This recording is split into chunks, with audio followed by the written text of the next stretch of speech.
오늘 주신 하나님 말씀 마태복음 16장 13절부터 20절까지 말씀입니다. 마태복음 16장 13절부터 20절까지 기록된 하나님 말씀을 받들어 읽습니다. 예수께서 빌립보 가이사랴 지방에 이르러 제자들에게 물어 이르시되 사람들이 인자를 누구라 하느냐? 이르되 더러는 세례 요한, 더러는 엘리야, 어떤 이는 예레미야나 선지자 중의 하나라 하나이다. 이르시되 너희는 나를 누구라 하느냐? 시몬 베드로가 대답하여 이르되 주는 그리스도시요 살아계신 하나님의 아들이시니이다. 예수께서 대답하여 이르시되 바요나 시몬아, 내가 복이 있도다. 이를 내게 알게 한 이는 혈육이 아니요 하늘에 계신 내 아버지시니라. 또 내가 내게 이르노니 너는 베드로라. 내가 이 반석 위에 내 교회를 세우리니 음부의 권세가 이기지 못하리라. 내가 천국 열쇠를 네게 주리니 내가 땅에서 무엇이든지 매면 하늘에서도 매일 것이요 내가 땅에서 무엇이든지 풀면 하늘에서도 풀리리라 하시고, 이에 제자들에게 경고하사 자기가 그리스도인 것을 아무에게도 이르지 말라 하시니라. 아멘. 10월이 되면 여러 번 부르게 되는 노래가 있습니다. 10월의 어느 멋진 날에 그 사랑의 분위기도 또 가을의 분위기도 담뿍 담겨져 있는 노래라 생각합니다. 가사가 참 좋지 않습니까? 살아가는 이유, 꿈을 꾸는 이유, 모두가 너라는 걸. 내가 있는 세상 살아가는 동안 더 좋은 것은 없을 거야. 10월의 어느 멋진 날에. 교회가 어느 계절에 창립이 됐든 다 좋을 텐데 이 노래 때문에 10월에 우리 교회가 창립됐다는 것이 더 좋다는 생각이 듭니다. 그냥 사랑의 노래로도 좋은데 그리고 이 노랫말을 우리가 가족 관계 속에서 또 연인 사이에서는 당연하겠죠. 그리고 우리 교우들 서로 간에 확인하면서 살 수 있다면 참 행복할 수 있겠다. 살아가는 이유, 꿈을 꾸는 이유, 모두가 다 너라는 걸, 모두가 너라는 걸. 내가 있는 세상 살아가는 동안 더 좋은 것은 없을 거야. 그러면 10월뿐 아니라 1월부터 12월까지 나이가 몇 살이든 평생 우리는 행복하게 살아갈 수 있을 겁니다. 그런데 정말 우리가 바라는 것은 우리 사람과의 관계 속에서도 이 노래 가사를 점검하고 그렇게 살아가고자 할 때 충분히 행복할 수 있겠지만, 이 고백이 주님과 연결되어질 때 진정한 행복의 이유가 되는 것 확인할 수 있게 될 줄 믿습니다. 살아가는 이유, 꿈을 꾸는 이유, 모두가 예수님, 주님 계신 세상 살아가는 동안 더 좋은 것은 없을 거야. 여러분, 예양 공동체가 바로 이 고백으로 예수님의 꿈으로부터 시작되었고, 예수님의 꿈을 함께 꾸면서 예수님의 꿈을 위해 더 어떻게 아름답게 그 꿈의 성취를 위해 교회를 세우신 주님의 뜻에 순종하며 살아갈 수 있을까? 그 고백으로 시작되었고 그 고백을 18년 동안 이어왔고, 그리고 앞으로 28주년, 30주년 주님 오실 때까지 주님께서 예양교회를 이 땅에 존재하게 하시는 한 해에 있어서는 그 꿈을 계속해서 확장시켜 나가는 그 일, 그 꿈을 이루고자 더 순종하고 헌신하는 그 일에 우리가 더 온 마음과 힘을 다 쏟아야 될 줄 믿습니다. 이것이 교회를 세우신 우리 한 사람 한 사람으로 교회의 지체되게 하시는 하나님의 뜻인 줄 믿습니다. 한국교회의 위기라는 말을 참 자주 듣습니다. 너무 들어서 이제는 그만했으면 좋겠다는 생각까지 들기도 합니다. 그러나 해결책을 찾기 위해서라면 오히려 더 처절한 몸부림을 해야 되지 아니할까? 곪은 것은 터뜨리고 썩은 것은 도려내서라도 살려야 할 만큼 절박한 위기감이 교회를 앞서 섬기는 모든 이들에게 공통점으로 있는 생각이라 봅니다. 그만큼 지금의 상황은 위중합니다. 골든타임이란 말을 합니다. 그 시간을 놓치면 다시 그런 기회를 가질 수 없는 그 골든타임이라는 말, 그 골든타임을 놓쳤을 때의 그 처절한 슬픔을 우리는 세월을 통해서 뼈저리도록 아프게 겪었습니다. 한국교회의 위기 여러 가지 얘기할 수 있을 것입니다. 포스트모더니즘 시대의 종교에 대해서 관심이 점점 없어지는 세속주의 문화도, 또 물질 만능주의 문화도, 또 인구가 감소되어지는 것도 한국교회의 위기의 하나하나의 이유일 수 있겠지만, 그 중에 가장 본질적이고 가장 심각한 것은 무엇일까? 제가 생각해 보면 그것은 교회론의 위기라고 생각합니다. 교회는 그리스도의 몸입니다. 그리스도 자신입니다. 그리스도께서 세우신 주님의 교회입니다. 그런데 말로는 그렇게 얘기를 합니다. 그렇게 믿는다고 하는데 중요한 것은 그렇게 살아가질 않는다는 것입니다. 어떤 믿음이 성숙한 믿음이겠습니까? 지식으로 성경을 많이 아는 것도 필요하겠지만, 믿음의 연륜도 중요하겠지만, 제일 중요한 것은 단 몇 마디의 말씀이라 할지라도 그 말씀으로 살아가는 신앙이 성숙한 신앙입니다. 목사든 장로든 교회 문제가 생기면 교회는 안중에 없습니다. 목사는 목사대로, 장로는 장로대로 저마다 교회에서 목소리를 키우면서 자기는 손해보지 않으려고, 자기 조금이라도 억울한 일 당하지 않으려고, 그래서 그렇게 다툼이 일어나면 결코 그 다툼이 잦아드는 것이 아니라 점점 더 심해집니다. 그래서 좀 손해를 덜 볼 수도 있겠고, 그래서 억울한 것 조금 덜어낼 수도 있겠지만, 문제는 교회를 살피지 않는 그런 이기적인 태도 때문에 교회는 그냥 무너지고 맙니다. 여러분, 한국교회 특별히 하나님께 사랑하시고 사랑하시는 그 증거를 지난 130년 동안 부어주셔서 선교 제2의 대국이 되게 하셨고, 그리고 앞으로 통일 한국을 준비해야 되는, 열방을 치유하며 행진하는 그 하나님의 뜻을 이룸에 앞서 쓰임받아야 될 소중한 교회입니다. 교회에 많은 위기가 있지만 밖으로부터의 그 어떤 위기보다도 교회를 주님의 몸으로 고백하고 그 고백대로 살아가는 그 신앙의 회복, 그 신앙 개혁이 없다면 교회는 속절없이 무너져 버리게 될 것이고, 어느 날 주님께서 내치시는 그런 교회도 될 수 있겠다 싶습니다. 2차 세계대전의 일입니다. 전쟁터에서 가슴에 총상을 입은 한 병사가 야전병으로 급히 후송되었습니다. 군의관이 상처를 살펴보다가, 그리고 급히 수술을 준비하라고 하고는, 그리고 병사에게 한마디 합니다. 자네의 가슴 속에 총탄이 박혀 있다네. 그것을 제거하면 자네는 충분히 살 수 있어. 안심해. 그러자 이 병사가 가쁜 숨을 몰아쉬면서 말합니다. 군의관님, 제 가슴을 헤쳐보십시오.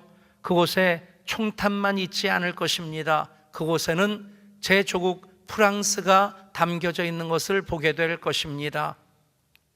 감히 저도 소원하는 것이 있습니다. 여러분들과 함께 이런 마음 가지고 살고 싶습니다. 우리 가슴 속에 심장만 벌떡거리는 것이 아니라 그 심장 속에 예수님의 피가 담겨서 우리 몸을 그렇게 움직이는 동력이, 생명력이 예수 피가 되기를 원하고, 우리 가슴 속에 나름대로의 소원만으로 가득 차 있는 것이 아니라 예수의 꿈으로 가득 차 있는 주님의 몸인 교회가 우리 가슴에 담겨 있는 것, 그것이 우리의 소원이 되기를 원합니다. 부활하신 주님께서 세상 끝날까지 내가 너희와 항상 함께 있으리라 그 약속을 제자들에게 남겨주시고 승천하셨습니다. 그리고 하늘 보좌 우편에서 중보자로서 우리를 위해 다시 오마 약속하신 그날까지 계속해서 기도로 응원을 하십니다. 그런데 그것만이 아닙니다. 세상 끝날까지 내가 너희와 항상 함께 있겠다 하신 약속은 물론 보혜사 성령님을 통해서 성취되어진 약속이지만 그 약속을 주님이 이루시고자 주님은 하늘로 승천하시면서 이 땅에 주님의 몸을 남겨두셨는데 주님의 몸이 바로 교회입니다. 여러분, 교회를 사랑하는 것이 바로 주님을 사랑하는 것입니다. 주님을 사랑한다고 하면서 교회를 사랑하지 않는 이들, 제가 목사된 지 30년입니다. 어머니 뱃속부터 믿은 지는 61년째입니다. 이제는 단정적으로 몇 가지를 얘기할 수 있는데, 그런데 그 중에 한 가지가 하나님을 사랑한다고 하는데 교회를 사랑하지 않는 이들의 그 신앙은 굉장히 이기적이고 편협한 신앙이 되더란 얘기입니다. 기도에 열심히 있습니다. 예배에 열심히 있습니다. 그런데 오히려 교회를 상처를 주고 다른 성도들을 아프게 하는 일을 합니다. 여러분, 주님 사랑이 곧 교회 사랑이고 교회 사랑을 통해서 우리는 주님 사랑을 말로만 하는 것이 아니라 삶을 통해 실천할 수 있게 됩니다. 예한교회는 예수님의 꿈을 담은 그런 교회로서 시작이 되었습니다. 그래서 예한교회는 꿈이 있는 교회입니다. 예수님에게는 두 가지 꿈이 있었습니다. 그 한 가지는 십자가고 또 한 가지는 교회입니다. 십자가를 통해서 하나님께서 그토록 원하셨던 인류 구원의 역사를 이루셨습니다. 그리고 교회를 통해서 이제 십자가의 복음, 십자가의 그 능력이 오고 오는 세대 모든 나라와 민족 가운데 퍼져나가게 하시는 그 일을 주님이 이어가고 계십니다. 예수님의 육신의 아버지인 요셉은 목수이었습니다. 어렸을 적 예수님은 목수이신 아버지가 집을 짓는 것 보면서 야, 우리 아버지 집 참 잘 짓는다, 부러운 마음 가지고 나름대로 꿈을 꿨을 텐데 나도 멋진 집 하나 지어봐야 되겠다. 그래서 예수님께서 지으신 집이 바로 하나님의 집인 교회입니다. 그 교회를 세우실 때 그 교회가 어떤 교회냐 하는 것을 오늘 말씀에서 하십니다. 내가 이 반석 위에 내 교회를 세우리니 음부의 권세가 이기지 못하리라. 믿음의 고백이라고 하는 그 반석 위에 교회가 세워집니다. 교회는 인간적인 어떤 모임이 아닙니다. 인간적인 계획에 의해서 만들어지는 것 아닙니다. 재정 위에 어떤 프로그램 위에 세워지는 교회가 아닙니다. 내가 이 반석 위에 내 교회를 세우리라. 바로 예수님이 그리스도이십니다. 나의 주님이십니다. 그 신앙 고백 위에 교회를 세우시는데 그 교회가 음부의 권세를 이기게 됩니다. 내가 이 반석 위에 내 교회를 세우리니 음부의 권세가 이기지 못하리라. 이 말씀을 우리 말이 정확하게 번역을 못했는데 음부의 권세가 교회를 공격해서 교회가 무너지지 않고 버틴다는 의미가 아닙니다. 성경 아래를 보면 음부의 권세 그리고 지옥의 대문이라고 설명을 해놨습니다. 교회가 전진할 때 십자가를 들고 나갈 때에 모든 지옥의 권세가 대문이 깨어지고 무너지는 것임을 믿으시기를 바랍니다. 그리고 천국 열쇠 공동체로 천국 열쇠를 내가 네게 주노니 내가 무엇인 땅에서 매면 하늘에서도 매일 것이요 내가 무엇인 땅에서 풀면 하늘에서도 풀리리라. 아멘.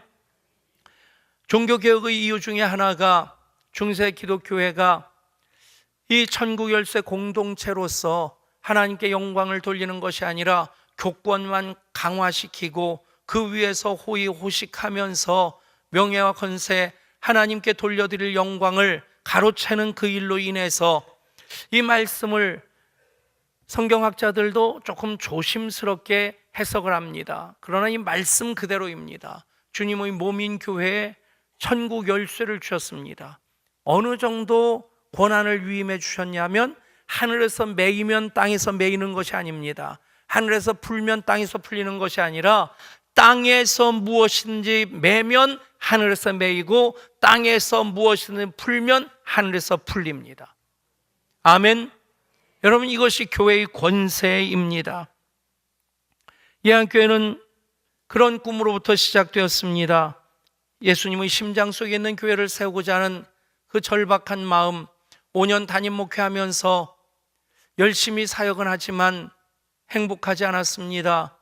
진정한 교회의 그 모습이 아니라 싶었습니다. 본질적인데 더 에너지를 쏟는 교회이면 참 좋겠다. 그래서 교회를 시작하면서 교회 이름을 예향이라고 지었습니다. 예수님의 향연에 참여하는 꿈, 예배의 비전을 담고 예수님을 향하여 자라가는 꿈, 다음 세대와 제자 훈련의 비전을 담고 예수님의 향기로 섬기며 사귀는 꿈, 섬김과 사귐의 비전, 그리고 예수님의 향리를 건설하고 확장하는 꿈, 전도와 선교의 비전을 담았습니다. 다른 것은 하나도 없었습니다. 돈도 부족하고 사람도 없고, 그럼에도 불구하고 그 꿈 하나 꾸면서 그 꿈을 위해서 그렇게 예배하고 기도할 때 하나님께서 또 꿈대로 이루어 주셨습니다. 저희 아버님이 고등학교 교사를 하시다가 목회를 시작하셨습니다. 물론 젊었을 때부터 목회자가 되고자 하는 마음이 있으셨는데 결혼한 이후로 14살 위인 외삼촌, 단신을 월남하신 외삼촌의 뒷바라지를 사택에서 하는 그 어머니가 목회의 길을 막으셨고, 그렇게 늦어지게 고등학교 교사 하시다가 나중에 목회를 시작하셨습니다. 그리고 나서 개척을 2번 하셨고 개척교회로 2번 가셨습니다. 아버님은 나름대로 목회의 비전으로 헌신적인 목사로서 그 상황 속에서도 정말 자식으로서 볼 때 존경스러운 그런 목사님의 모습을 보여주셨습니다. 그러나 가족들은 참 많이 고생을 했죠. 먹을 것이 없어서, 그래서 동생은 목숨을 포기해야 되는 그런 지경에 처하기도 했었고, 누님도 돈이 없어서 대학을 포기하고 직장 취직해야 되는 그런 모습을 지켜보면서 저는 목사로서 자신이 없었고, 그래서 나는 좋은 장로가 되어서 교회를 섬겨야지 그 생각 가지고 있었는데, 하나님께서 실패의 그 과정을 통해서 신학대학으로 들어가게끔 하셨고, 목사가 돼야 되는 것에 대해서 신학대학 입학하고도 2년 동안 계속해서 갈등하다가 기도 중에 최종적으로 결정을 하고 그렇게 목사가 되었습니다. 목사가 된 이후에 또 하나 결심한 것이 내 사전에 개척은 없다 하는 것이었습니다. 그냥 신학대학 나오고 신대원 나왔으면 교회 부임에 가서 잘 섬기면 되지 싶었는데, 정말 교회다운 교회의 꿈이 점점 간절해지면서 하나님께서는 아무런 준비도 없는 상황에서 퇴직금도 안 받고 나온 가운데서 기도원 한 칸 빌려 교회를 시작하게 하셨습니다. 가진 것은 다 없다고 얘기할 수 있을 텐데 행복한 예배자라는 것 하나로 마음껏 기뻐하고 감사해서 감격스러운 예배를 드릴 때 기도원에서 1개월 또 6천만 원 돈 빌려서 지하 40평, 2층 40평 임대를 했을 때 그곳은 반경 500m 안에 민가가 없는 굉장히 외진 곳이었습니다. 덕정 주공 아파트에서 접근하려고 하면 중앙선을 넘어서 들어와야 되고, 아침에 출근한다고 집사람하고 같이 봉고차 타고 교회 봉고차 타고 출근하다가 거기서 서서 들어와야 되는데 속도를 줄이는데 뒤에서 따라오던 버스가 그냥 받아가지고 이 봉고차가 2차선 건너 이쪽으로 튕겨 나와서 둘이 그 가운데서도 머리끝 하나 다치지 않게 해주셔서 일주일 입원했다 퇴원을 했습니다. 그런 가운데서 부흥할 수 있는 아무런 조건도 없는데 예배가 사니까, 행복한 예배자들이 예배를 드리니까 교회가 부흥이 됐습니다. 그렇게 2년 만에 지하 40평 출석교인이 200명 되었을 때 바로 옆에 한식당 경매로 나왔다는 얘기를 듣고 재직회에서 경매합시다. 근데 교회 재정도 전혀 없고 준비도 없는 가운데 놓치면 안 될 것 같은 생각으로 경매 입찰을 했는데 낙찰이 됐습니다. 5억 9,020만 원에 10%는 우리가 준비해야 되고 90%는 은행에서 경매 대출을 해준다고 하니까 10% 준비하면 되겠지 싶었는데 낙찰은 됐는데 10%는커녕 단돈 한 푼도 없었습니다. 처음 보는 법무사에게 부탁을 했습니다. 우리가 기도했습니다. 그리고 하나님께서 이것을 우리에게 선물로 주셨습니다. 좀 도와주세요. 그러자 그분이 생면부지일 뿐인데, 그런데 여기저기 전화를 하더니 당신이 거래하던 은행 지점장에게 당신이 보증을 쓰면서 6천만 원을 빌려줬습니다. 그러니까 뭐 세상 말로 얘기하면 날로 먹었다 싶은데 이것이 하나님의 개입 없이 될 수 있는 것 아닙니다. 그래서 18년 동안 오는 동안 하나님이 하셨습니다. 그 고백밖에 없습니다. 행복한 예배자로 교회 공동체의 일원으로 살아올 때 어려운 일이 왜 없었겠습니까? 지하 예배당 하루는 새벽 기도 드리려고 앞에 앉았다가 일어서는데 두 단으로 된 낮은 15cm, 15cm의 낮은 단 두 개 위에 강대상이 있는데 그 카페트 앞이 젖어 있는 겁니다. 이게 왜 젖어 있을까? 그 생각을 하고 새벽 기도 인도하고 내려오는데 거기가 흥건히 물이 고여 있는 겁니다. 아차, 이게 뭔가 잘못됐구나 싶어서 이곳저곳을 살펴보니까 뒤쪽에서도 물이 솟아오르고 있고 이게 보통 상황이 아닙니다. 새벽기도 끝나자마자 불을 켜고 지금 비상 상황이라고 기도하는 분들에게 지금은 기도할 때가 아니라 이거 옮겨야 될 때라고, 그때부터 의자 옮기고 피아노 옮겨놓고 그냥 물을 퍼서 나르는데 그것만으로는 물의 솟아나는 그 속도를 이기지 못하겠어서 양수기를 빌려다가 양수기에 계속 물을 뽑아내면서 피아노까지 그냥 지하 40평에 있는 모든 식기비품을 밖으로 끌어냈는데 제일 힘든 것이 물에 젖은 카페트였습니다. 집사님 몇 분은 회사 출근했다가 조퇴하고 온 분도 있고 그렇게 달려들어서 그 일 하는데 얼마나 힘든 일입니까? 아마 그때 새벽기도 20여 명 나올 때였던 것으로 기억합니다. 그런데 그 일을 하면서 문득 어디서 들은 말인지는 모르겠는데 말 한마디가 생각났어요. 물나는 교회가 부흥한답디다. 그 말을 서로 주고받으면서 물나는 교회가 부흥한대요, 물나는 교회가 부흥한대요. 그러면서 그 일을 웃으면서 했습니다. 그리고 그 다음 해 그 지하에서 지상으로 올라올 수 있는 임대에서 우리 예배당 그쪽으로 옮길 수 있는 이 고급 예배당으로 입당할 때보다 더 감격스러웠던 것 같아요. 돈이 없으니까 교인들이 몸으로 그렇게 섬기는데 쓰레기 치우는 것부터 시작해서 리모델링 공사하는데 흙짐지고 벽돌 나르고 하는 것을 교인들이 다 했습니다. 권사님 나이 50 먹은 분이 언제 이 등짐을 져봤겠습니까? 이 흙을 내리기 위해서 줄을 풀러야 되는데 줄을 풀르는 타이밍을 놓쳐가지고 흙덩어리로 다시 같이 굴러버리면, 그러면 그분도 웃고 쳐다보는 분들도 웃고 마스크 끼고 작업을 하지만 저녁에 집에 가서 세수를 하려고 하면 코 속에서 시커먼 먼지가 그냥 닦아도 나올 만큼 그래도 기쁘고 감사하고 행복했습니다. 우리 교회는 물하고, 물론 성령의 불하고도 연관이 있지만 물하고도 관계가 많은 것 같아요. 이곳에 2011년 입당하고 그리고 2012년에 볼라벤 태풍, 사라호는 잊어도 볼라벤은 잊을 수 없습니다. 태풍이 수도권을 지나갔다는 뉴스를 들으면서 졸이던 가슴, 이제는 끝났겠구나 생각하고 있었는데 갑자기 뭐가 무너지는 소리가 나면서 벌떡 일어나 창밖을 보니까 창밖으로 커다란 것들이 막 떨어져 날아오고 떨어지는 겁니다. 야, 이거 일이 나도 크게 났구나. 그래서 옥상으로 올라가니까 지붕이 저 기둥부터 여기까지 완전히 들려서 저쪽으로 접힌 겁니다.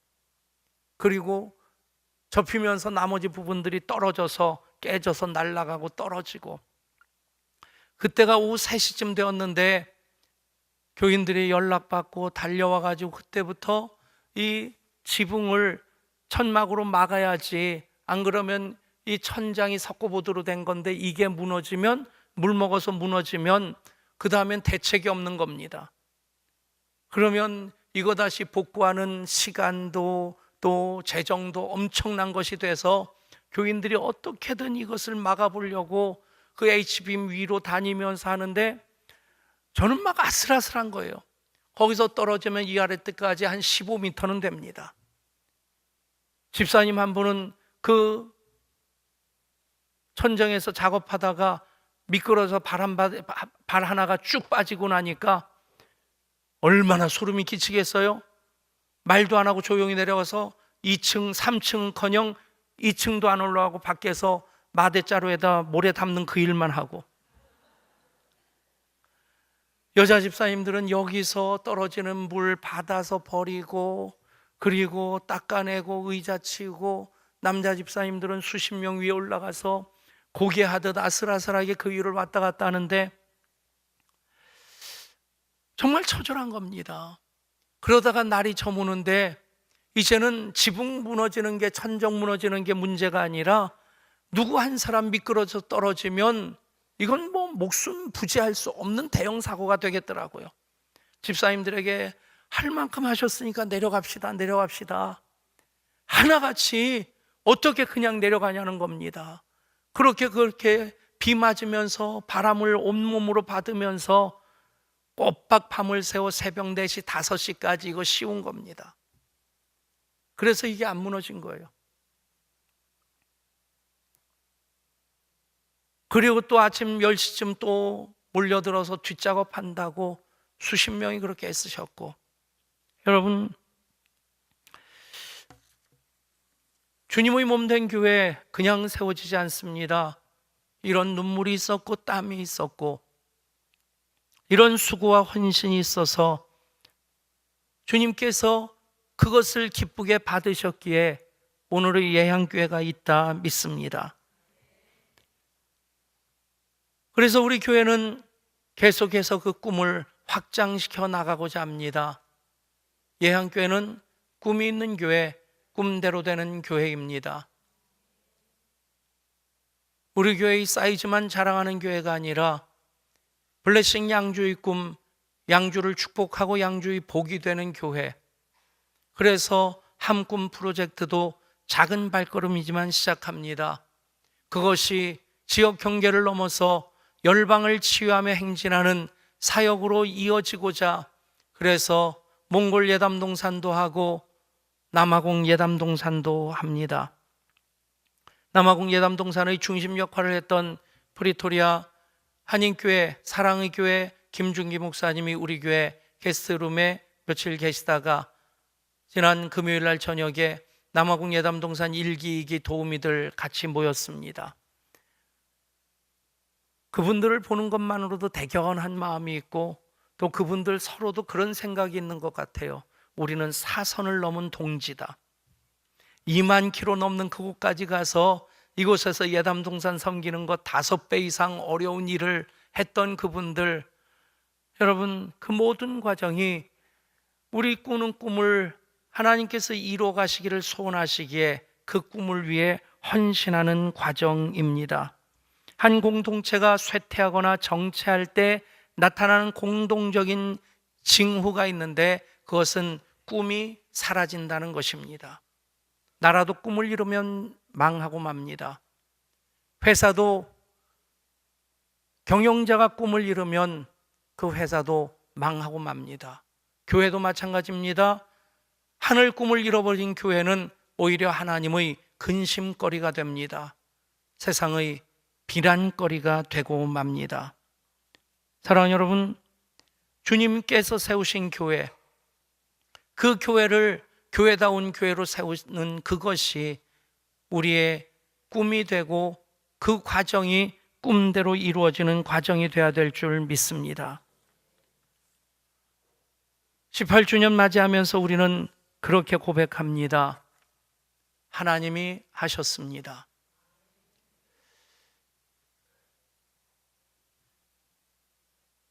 물론 하나님은 하나님의 일을 하실 때 사람을 통해서 하십니다.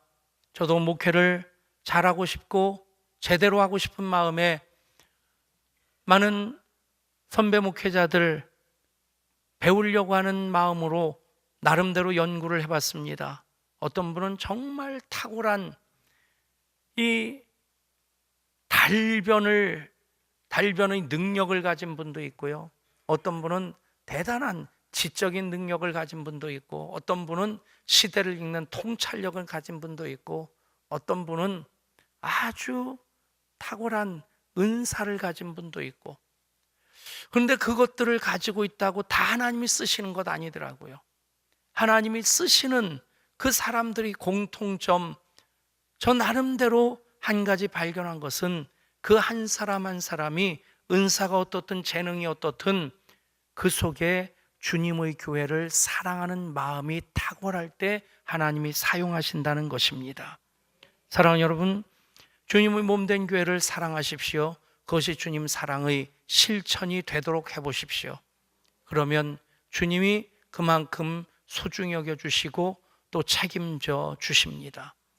감히 18년 예한교회 담임 목사로서 고백할 수 있는 것, 주님이 부족하지만 또 때로는 부끄러울 때 있지만, 때로는 힘이 겨워 내려놓고 싶을 때 있고, 때로는 눈물 철철 쏟으면서 목회를 포기하고 싶은 그런 때도 있었지만, 제 가슴 속에 있는 주님 사랑하는 그 마음 하나 소중히 받으셔서 오늘의 예향교회 허락하셨다 믿습니다. 사랑하는 여러분, 사람이든 교회든 꿈의 크기만큼 커지게 됩니다. 꿈이 작은 사람이 작은 사람이고 꿈이 큰 사람이 큰 사람입니다. 하늘 꿈을 꾸는 사람은 영적인 삶을 살고 세상의 꿈을 꾸는 사람들은 속물로 살아가게 됩니다. 사랑하는 여러분, 이제 18주년을 맞이하는 우리 예한교회 임직받는 이들과 더불어 임직받는 이들이 또 앞서 섬기고 모든 교회가 하나 되어 20주년, 30주년을 향해 나아갈 때에 이름 그대로 예수님의 꿈, 그 꿈을 꾸고 꿈대로 이루어가며 예향교회 하나님 더 기뻐 사용하시는 주님의 몸된 교회인 것 확인하게 하여 주실 줄 믿습니다. 이 일 때문에 우리 모두가 행복했으면 참 좋겠습니다. 하나님, 예배 때문에 행복해하면 예배가 하나님 연락하시는 예배가 됩니다. 교회 때문에 행복하면 교회가 교회다운 교회가 됩니다. 진정 주님의 몸인 교회, 주님을 사랑하는 그 마음으로 그렇게 부둥켜 안고 교회를 교회되게 하는 그 일에 우리 모두 헌신할 때에 그로 18주년 맞이하게 하신 하나님, 20주년, 30주년까지 계속 하나님의 하나님 되심을 주님의 몸된 교회를 통해 풀어내실 줄 믿습니다. 그것 때문에 더 감사하고 그것 때문에 더 행복한 우리 모두 되게 하여 주옵소서. 우리 주 예수 그리스도 이름으로 간절히 기도드리옵나이다. 아멘.